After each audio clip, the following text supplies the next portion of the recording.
खबर के प्रायोजक हैं Sarvodaya polytechnic college and Sarvodaya college of pharmacy near RTO office Harbanspur Azamgarh. Admission open. Gomti Gramin Nidhi bank 6वीं वर्षगांठ पर आपका हार्दिक स्वागत करता है। बैंकिंग सेवाओं के साथ ही सिक्योर्ड लोन उपलब्ध। Cob apparels Mukeriganj Azamgarh. Buy 1 get 3 flat 50% off on shoes.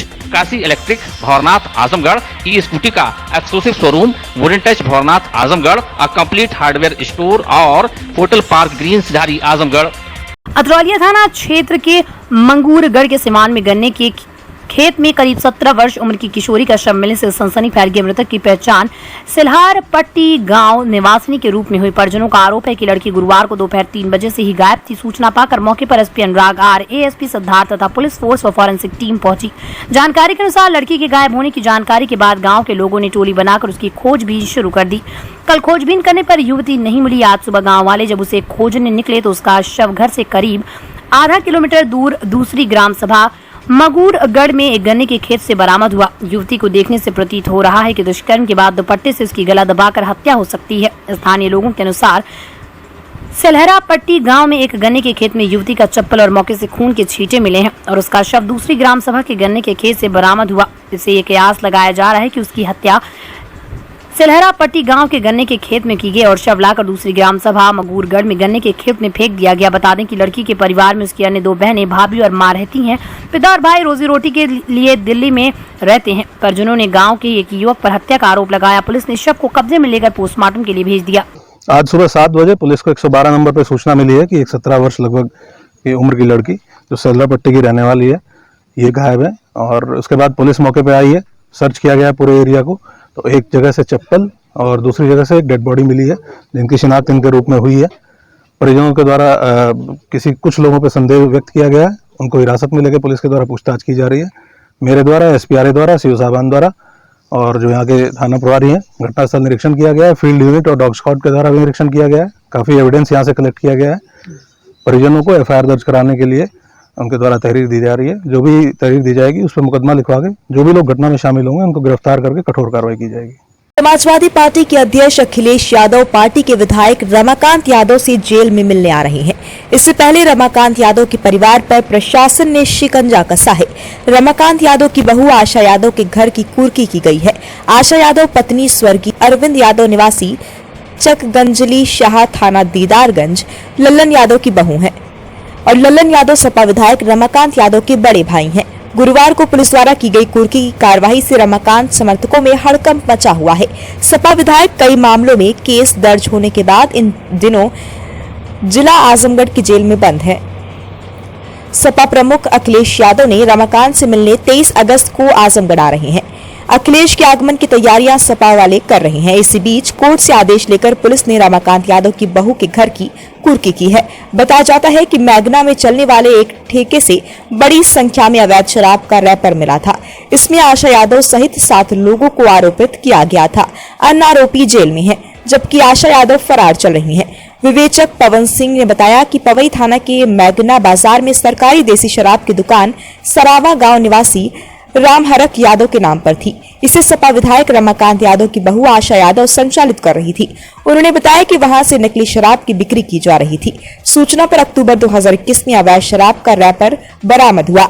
आबकारी विभाग ने मुकदमा दर्ज कराया। इस मामले में आशा यादव सहित 7 के खिलाफ पवई थाने में मुकदमा दर्ज है। घटना में लिप्त अन्य आरोपी जेल में है जबकि एक आरोपी की मौत हो चुकी है।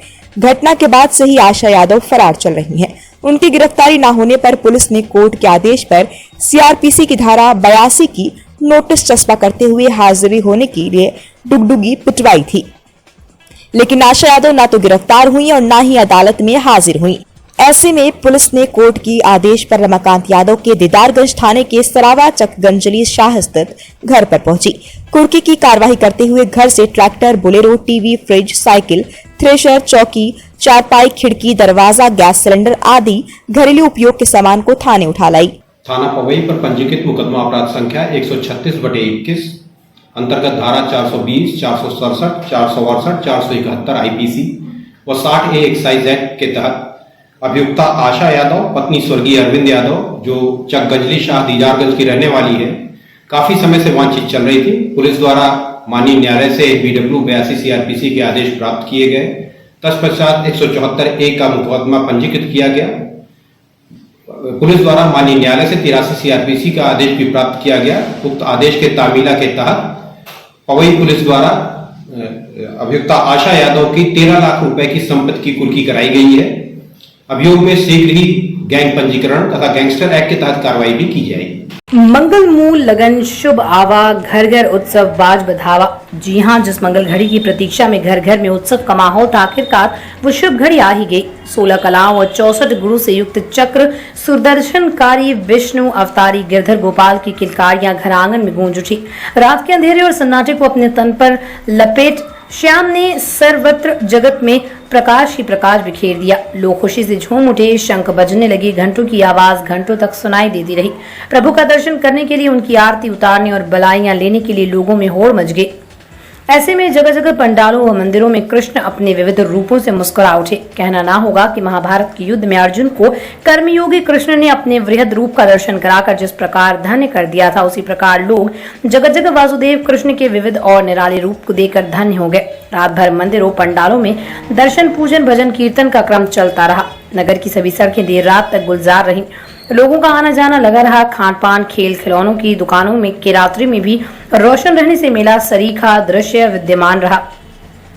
ऐसे में मध्य रात्रि में जैसे ही भगवान विष्णु के 8वें अवतार के रूप में बाल गोपाल कृष्ण ने जन्म लिया, आकाश आतिशबाजियों और धरती जय कन्हैया लाल के उद्घोष से गूंज उठी। नंद के घर आनंद भयो की सूचना को सोहर व बधाई गीतों के जरिए लोगों ने जन जन व कण तक पहुंचा दिया।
श्री कृष्ण जन्मोत्सव पर पूजा अर्चना के साथ ही साथ जगह जगह जागरण के व सांस्कृतिक कार्यक्रमों के भी आयोजन हुए। इनमें 20वीं वाहिनी पीएसी, रिजर्व पुलिस लाइन, थाना कोतवाली, कोयरी, पोखरा, कोलघाट सहित तमाम स्थलों पर लोग इन कार्यक्रमों का आनंद उठाते नजर आए। गौरतलब है कि श्री कृष्ण जन्म की रात्रि को मोहरात्रि के रूप में जिस तरह जाना जाता है, उसी तरह आयोजित हुए सभी कार्यक्रम मोहरात्रि में श्री कृष्ण के प्रति लोगों को मोहते नजर आए।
आपको बता दें कि आजमगढ़ जिले के चौक में 400 से भी अधिक वर्ष पुराना बांके बिहारी का मंदिर है। इस मंदिर में भगवान श्री कृष्ण का जन्मदिन 2 बार मनाया जाता है। इस बार श्री कृष्ण का जन्मोत्सव दोपहर 12 बजे व दूसरी बार रात 12 बजे रोहिणी नक्षत्र में मनाया जाता है।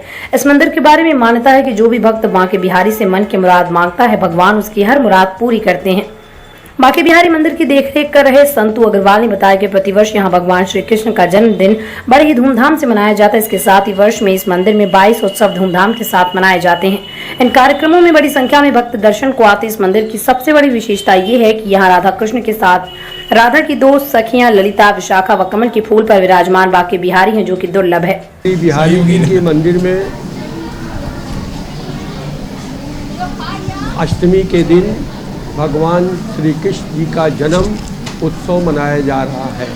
आज भगवान का प्रतीकात्मक रूप से दिन में 12 बजे जन्म का उत्सव मनाया गया है। उनका जो है ठाकुर जी का जो है दूध, दही, शहद और पंचगव्य से जो है पंचामृत बनाया गया है और उनको जो है पंजीरी, धनिया का पंजीरी बनती है, ये प्रसाद में वितरण होगा। बिहारी जी का मंदिर क्या मानता है? श्री बिहारी जी का मंदिर लगभग 208 साल पुराना मंदिर है। यह उत्सव हमारे होश में अनवरत लगातार प्रारंभ से ही मनाया जा रहा है। हमारे दादा, पिताजी और उसके बाद हम, मतलब पूरा खानदान जो है बाबू नागेश्वर प्रसाद का इस उत्सव को जो है शिवनाथ बाबू, शंभू बाबू, अब इस समय जो है संत प्रसाद है, गौरी बाबू हैं, प्रभु बाबू हैं, ये लोग जो है इस कार्यक्रम को जो है स्वरूप सारे त्योहारों का बिहारी जी के मंदिर में देते हैं। आज बिहारी जी के मंदिर में आज भादों की अष्टमी है। कृष्ण जन्माष्टमी का पर्व बहुत सुंदर ढंगों से मनाया जा रहा है और ऐसे ही हर साल मनाया जाता है। यहाँ पर बहुत काफ़ी लोग अधिक संख्या में आते भी हैं और बहुत अच्छे अच्छे भजन कीर्तन भी होते हैं और सभी बहुत एंजॉय करते हैं। ये जन्माष्टमी का पर्व 2 टाइम मनाया जाता है, सुबह 12 बजे भी मनाया जाता है और रात के भी 12 बजे, और ये जन्मोत्सव बहुत धूमधाम से मनाया जाता है। आजमगढ़ जनपद के रदोपुर मोहल्ले के डीएवी इंटर कॉलेज के सामने आकाश हड्डी हॉस्पिटल का भव्य शुभारंभ महामहिम राज्यपाल बिहार सरकार फागू चौहान द्वारा फीता काट कर किया गया। इस अवसर पर महामहिम राज्यपाल ने आकाश हड्डी हॉस्पिटल का अवलोकन किया। अवलोकन करने के बाद हॉस्पिटल को सुचारू रूप से संचालित करने के लिए डॉक्टर और उनके स्टाफ को शुभकामनाएं दी। इस भव्य शुभारंभ के अवसर पर आकाश हड्डी हॉस्पिटल के MBBS MS ortho doctor BK Chauhan ने पत्रकारों से हुई बातचीत में बताया कि इस हॉस्पिटल में आधुनिक मशीनों द्वारा इलाज की सुविधा उपलब्ध है। अब लोगों को दूसरे शहरों में जाने की जरूरत नहीं है। इन लोगों के इलाज के लिए आजमगढ़ में हर सुविधा से लैस आकाश हड्डी हॉस्पिटल खुल गया, जिसमें हर वर्ग के मरीजों का उचित खर्च पर इलाज किया जाएगा, जिससे कि गरीब मरीज को भी खर्च उसकी जेब पर भारी ना पड़े। खुशी हो रही है, सब लोगों से मुलाकात हो गई है, हर लोगों से अपने लोग आ गए और बाकी ज़िले के लोगों के लिए भी मेरी एक शुभकामनाएं सबके लिए कि जिन चीज़ों के लिए मरीजों को बाहर जाना पड़ता था, जैसे कि घुटना प्रत्यारोपण और आर्थोस्कोपी के लिए और हिप प्रत्यारोपण के लिए, और अब काफ़ी सुविधाएं मेरे यहाँ मिल जाएंगी आपको, और इसके लिए आपको बड़े शहरों की तरफ रुख नहीं करना पड़ेगा। मरीजों को अब यहीं सारी सुविधाएं मिल जाएंगी। किस तरह के लोगों को आकर्षित करेंगे सर? किस तरह का? जी आकर्षित करने के लिए नहीं, मैं लोगों की सेवा करने के लिए यहाँ हूँ। मेरा एक ही लक्ष्य है, लोगों की सेवा करें। जो गरीब लोग हैं, जो समाज के वंचित तबके हैं, उनकी सेवा कर सकूं, और बाकी तो आकर्षित करने का किसी को जी आधुनिक किस तरह की सुविधाएं? जी आधुनिक सुविधाओं में जैसे कि आप CR मशीन के द्वारा छोटे से चीरे से ऑपरेशन हो जाएगा, पेशेंट का बड़े चीरे की ज़रूरत नहीं पड़ेगी। और मैं जो भी ऑपरेशन करता हूँ, कोशिश करता हूँ कि एकदम सूचरलेस हो, सूचर का दाग ना है। चीरे का दाग रहेगा, लेकिन जो सूचर के दाग होते हैं, जो चीरे के दाग होते हैं, वो नहीं रहेंगे। और बाकी आर्थोस्कोपिक मशीन द्वारा मशीनों का पर मरीजों का जो है एक छोटे से छेद के द्वारा ही घुटने का जो लिगामेंट इंजरी हुई या फिर मेनिस्कस इंजरी हुई, उसका जो है ऑपरेशन बहुत सफलतापूर्वक यहाँ किया जाएगा। आजमगढ़ की रौनापार पुलिस ने शुक्रवार को निबेहवा कोटे का पूरे के पास से हिस्ट्री शीटर को तमंचे के साथ गिरफ्तार किया। उसके खिलाफ विभिन्न धाराओं में करीब 1.5 दर्जन से अधिक मुकदमे दर्ज हैं। उप निरीक्षक राजेंद्र कुमार जवानों के साथ गश्त कर रहे थे। इस बीच सूचना मिली कि हिस्ट्री शीटर व टॉप 10 अपराधी सुभाष यादव निवासी नौबरार करखिया किता किसी घटना का अंजाम देने के लिए निबेहवा कोटे का पूरा के पास खड़ा है। पुलिस टीम ने घेराबंदी कर उसे गिरफ्तार कर लिया। उसके पास से 1 किलोग्राम गांजा, तमंचा व कारतूस बरामद हुआ। 45 वर्षीय अपराधी सुभाष यादव पर आजमगढ़, बलिया और लखनऊ में विभिन्न गंभीर धाराओं में 21 मुकदमे दर्ज हैं। शिवली नेशनल महाविद्यालय में स्नातकोत्तर स्तर के पाठ्यक्रम में प्रवेश के लिए फॉर्म भरने की अंतिम तिथि 21 अगस्त निर्धारित की है। महाविद्यालय के प्राचार्य प्रोफेसर अफसर अली ने गुरुवार की शाम में स्नातकोत्तर स्तर के विषयों की परीक्षा फॉर्म, ऑनलाइन एडमिट कार्ड प्राप्त करने की तिथि तथा प्रवेश परीक्षा की तिथि घोषित कर दी, जिसको महाविद्यालय की वेबसाइट पर देखा जा सकता है। उन्होंने कहा कि 25 अगस्त को दोपहर 12:30 से 2:30 बजे तक एमए अंग्रेजी, एमएससी केमिस्ट्री तथा दोपहर 3:30 से 5:30 तक एमए एमकॉम तथा एमएससी जूलॉजी की प्रवेश परीक्षा आयोजित की जाएगी। 26 अगस्त को सुबह 9 बजे से 11 बजे तक एमए समाजशास्त्र, एमएससी बॉटनी तथा दोपहर 2:30 से 4:30 बजे तक एमएससी गणित एवं उर्दू की प्रवेश परीक्षा आयोजित की जाएगी। 27 अगस्त को सुबह 9 बजे से 11 बजे तक एमएससी भौतिकी तथा एमए मनोविज्ञान, वहीं दोपहर 12 बजे से 2 बजे तक एमए भूगोल की प्रवेश परीक्षा आयोजित की जाएगी। महाविद्यालय की मीडिया प्रभारी दर्शन शास्त्र के सहायक प्रोफेसर डॉक्टर बीके सिंह ने बताया कि स्नातकोत्तर स्तर के सभी विषयों के प्रवेश परीक्षा का रिजल्ट की संभावित तिथि 28 अगस्त निर्धारित की गई। एमएलएम में प्रवेश परीक्षा फॉर्म भरने की अंतिम तिथि 10 सितंबर निर्धारित की गई है तथा प्रवेश परीक्षा 15 सितंबर को दोपहर 12 बजे से 2 बजे तक आयोजित की जाएगी। नियमितीकरण व यूजीसी वेतन मान की मांगों पर लंबे समय से संघर्षरत अनुदानित महाविद्यालय स्वित्त पोषित शिक्षक संघ ने गुरुवार को मुख्यमंत्री को नामित अपना ज्ञापन जिला प्रशासन को सौंपा। प्रदेश के अनुदानित महाविद्यालयों में संचालित वित्त पोषित पाठ्यक्रमों को सरकार द्वारा अनुदान में लेकर शिक्षकों को विनियमित करने व यूजीसी मानक के अनुरूप न्यूनतम वेतन की मांग रखी। संघ के जिला महामंत्री विनोद कुमार सिंह ने बताया कि अनुदानित महाविद्यालयों में एक ही छत के नीचे दोहरी व्यवस्था विगत लगभग 20 वर्षों से संचालित की जा रही है। ये शिक्षक शिक्षण कार्य से लेकर विश्वविद्यालय की परीक्षाओं एवं मूल्यांकन समेत अन्य कार्यों को समान भाव से करते आ रहे हैं। इसके बावजूद इन शिक्षकों को बेहद न्यून वेतन दिया जा रहा है, जिससे प्रदेश के शिक्षक बेहद मायूस हैं। 2013 के उच्च न्यायालय के आदेश की सरकार अनदेखी कर शिक्षकों के साथ अन्याय कर रही है। सरकार एक तरफ उच्च शिक्षा में गुणवत्ता की बात करती है, वहीं दूसरी तरफ अनुदानित महाविद्यालयों में 20 वर्षों से स्वित्त पोषित पाठ्यक्रम चल रहे हैं और उसी पाठ्यक्रम में हम जैसे यूजीसी मानक के अनुरूप शिक्षक जिनकी नियुक्ति की गई है कार्य कर रहे हैं, परंतु यूजीसी मानक के अनुरूप वेतन नहीं दिए जा रहे हैं। इस संबंध में प्रदेश के सभी शिक्षक माननीय उच्च न्यायालय इलाहाबाद गए और उच्च न्यायालय ने 1 मार्च 2013 को यह फैसला दिया कि आप प्रदेश के अनुदानित महाविद्यालयों में यूजीसी मानक के अनुरूप आपने इनकी नियुक्ति किया है, तो यूजीसी मानक के अनुरूप इनको न्यूनतम वेतन 57,700 रुपया आपको देना है। परंतु उत्तर प्रदेश सरकार 20 वर्षों से शिक्षा का जो बाजारीकरण शुरू किया है कि वह स्वित्त पोषित पाठ्यक्रम अनुदानित महाविद्यालय में शुरू किया है। एक ही छत के नीचे अनुदानित महाविद्यालय में एक शिक्षक 1.5 लाख रुपया पा रहा है और एक शिक्षक 10,000 रुपया पा रहा है, तो फिर शिक्षा की गुणवत्ता माननीय मुख्यमंत्री जी से पूछना चाहता हूं कि कैसे बन सकता है। अतः आज पूरे उत्तर प्रदेश के हमारे जो संघ के प्रदेश अध्यक्ष हैं अरुणेश अवस्थी जी के आह्वान पर उत्तर प्रदेश के सभी जिले के जो अध्यक्ष, महामंत्री और शिक्षक जिलाधिकारी के मार्फत एक ज्ञापन प्रेषित कर रहे हैं हम लोग माननीय मुख्यमंत्री जी को कि माननीय उच्च न्यायालय 1 मार्च 2013 को जो आदेश आया है उसको लागू कर दें, यूजीसी वेतनमान हमें दें। शिक्षक का पेट अगर जो है भरा रहेगा तो निश्चित रूप से शिक्षा की गुणवत्ता बढ़ेगी और प्रदेश में शिक्षक और छात्रों का भविष्य पर जो प्रश्न चिन्ह लगा है वो समाप्त हो जाएगा। काशी गोमती ग्रामीण निधि लिमिटेड की नई सौगात। Kashi electric Shri Gandhi Gurukul inter college Bhawarnath के सामने इलेक्ट्रिक स्कूटी का भव्य शोरूम। पेट्रोल का खर्चा जाइए भूल, तय करिए कम बजट में पोल्यूशन फ्री लंबा सफर। देश में इलेक्ट्रिक स्कूटी की सबसे अनुभवी कंपनी हरियाणा की विनिंग फ्यूल्स मोबिलिटी की स्कूटी में मिलेगा आपको लो speed, high speed scooty, super comfort, sustainable seat के साथ अच्छी लाइटिंग फीचर्स। सुनहरा अवसर, खरीदें ई स्कूटी और पाएं निश्चित उपहार। ई स्कूटी की अपार सफलता के बाद जल्द आ रहा है electric bike. International brand Cob apparels, हर फैशन के कपड़े, हर मौसम के कपड़े।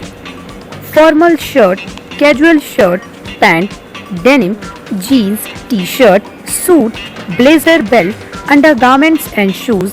धमाका offer, buy 1 get 3, 50% discount on single garments. Shoes पर फ्लैट 70% ऑफ। जल्दी करें ऑफर सीमित समय के लिए। शादी विवाह की करनी हो तैयारी या त्योहारों पर करनी हो खरीदारी तो पहुंचिए कॉब निकट आनंद अस्पताल Mukeriganj Azamgarh. Wooden touch Bhawarnath Azamgarh, a complete hardware store. हमारे यहाँ branded plywood, flush door, designer door, PVC door, formica, fancy hardware, kitchen की चिमनी एवं मॉड्यूलर किचन की एक्सक्लूसिव रेंज उपलब्ध। अपने आशियाने में लगाइए 4 चांद, पहुंचिए wooden touch Bhawarnath Azamgarh. Sarvodaya polytechnic college and Sarvodaya college of pharmacy near RTO office Harbanshpur Azamgarh. आपके अपने आजमगढ़ शहर में ही बस स्टैंड से मात्र 800 मीटर की दूरी पर संचालित पाठ्यक्रम polytechnic, civil engineering, electrical engineering, mechanical engineering, computer science, pharmacy, D pharma, B pharma. उपलब्ध विशेष सुविधाएं: प्रशिक्षित अध्यापक, अत्याधुनिक लैब, अत्याधुनिक वर्कशॉप, वाईफाई कैंपस, यातायात सुविधा, हॉस्टल सुविधा, कैंपस सिलेक्शन, बोर्ड द्वारा निर्धारित फीस पर प्रवेश, एडमिशन ओपन, सीटें सीमित। जल्दी करें। जनता के विश्वास और भरोसे के साथ सफलता के 6 वर्ष पूरा होने पर गोमती ग्रामीण निधि बैंक 6वीं वर्षगांठ पर आप सभी का हार्दिक अभिनंदन करता है। आपकी सेवा में सदैव तत्पर आपका अपना गोमती ग्रामीण निधि बैंक। बैंकिंग सेवाओं के साथ अब आपकी सेवा में सिक्योर्ड लोन भी उपलब्ध है। होटल पार्क ग्रीन हाइडल चौराहा सिधारी आजमगढ़। स्वच्छ और आरामदायक AC and non AC rooms, 24 hour room service, north Indian, south Indian, Chinese, Italian, veg and non veg लजीज और जायकेदार व्यंजन उचित रेट पर उपलब्ध। शादी विवाह, engagement, marriage anniversary, birthday party के लिए लार्ज बैंक्वेट हॉल, मीटिंग और सेमिनार के लिए कॉन्फ्रेंस हॉल। आपकी खुशियों में लगाए 4 चांद। होटल पार्क ग्रीन हाइडल चौराहा सिधारी आजमगढ़।